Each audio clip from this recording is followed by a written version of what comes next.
Hi, this is Chloe with Love, and today I'm going to break down some scenes from Normal People, the mini-series on Hulu, based on the book by Sally Rooney.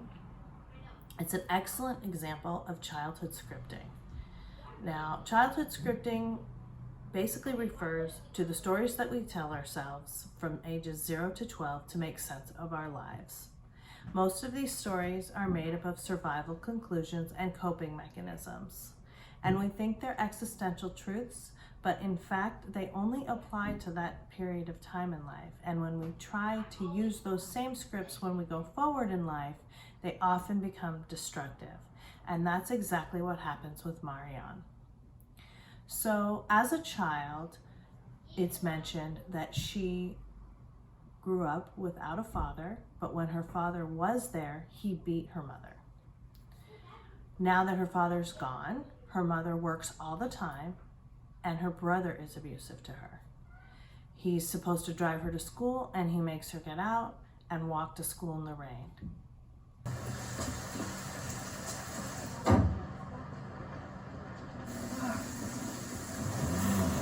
She's used to being injured verbally, emotionally, and ultimately physically by her brother at home.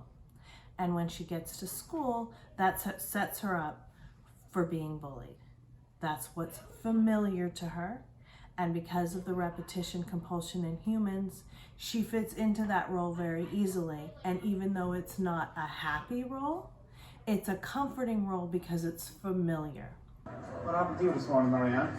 You're looking a bit in the drowned rat side. Thanks. Yeah. It was raining. You should have brought an umbrella. Good advice. You strip off in the toilets to dry yourself again. Just give me detention and move on. How's it going?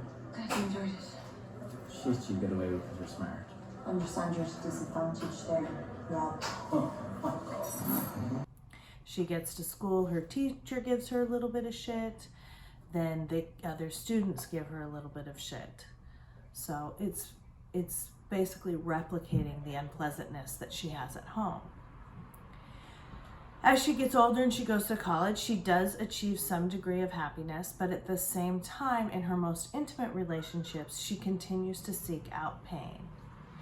She dates men with whom she fights and who treat her horribly, at first, verbally, in this fight with Jamie. Put that glass down, please.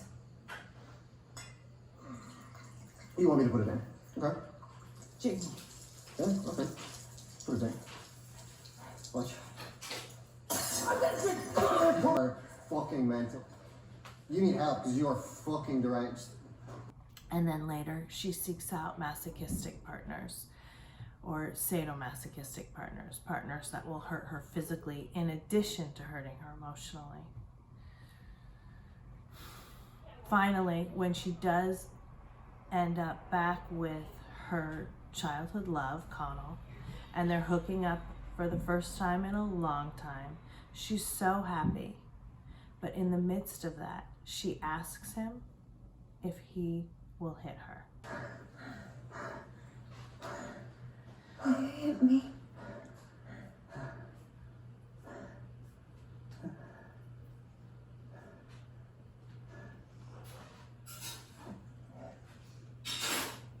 And it devastates him, and it's devastating for the viewer as well.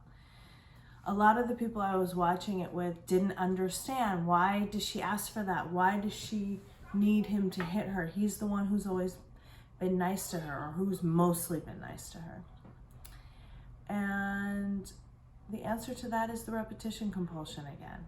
It's the childhood scripting. It's the desire for pain because it's predictable, and for her, intimacy connotes pain. And in that sense, she's addicted to pain in her most intimate relationships, which is where all of our traumas and our problems and our issues are usually worked out, in our most intimate relationships. But it's devastating for Connell. They stop having sex and she leaves. And it's such a sad moment, but it's a predictable moment in the sense that she can't go from being treated painfully her whole life to being treated well just like that. It's going to be a process, and that's what this shows so eloquently. And she begins her process of healing and begins to accept joy in her life. But there's a lot of terror there because it's not predictable. And because for pain addicts, it's way better just to keep having the pain than to hope for joy and have it be dashed. And so that's what she's trying to avoid and manage when she asks Connell to hit her. So the series ends on a high note and a hopeful note that she's embarking on changing her scripting. And we'll talk more about this later. Thanks for tuning in.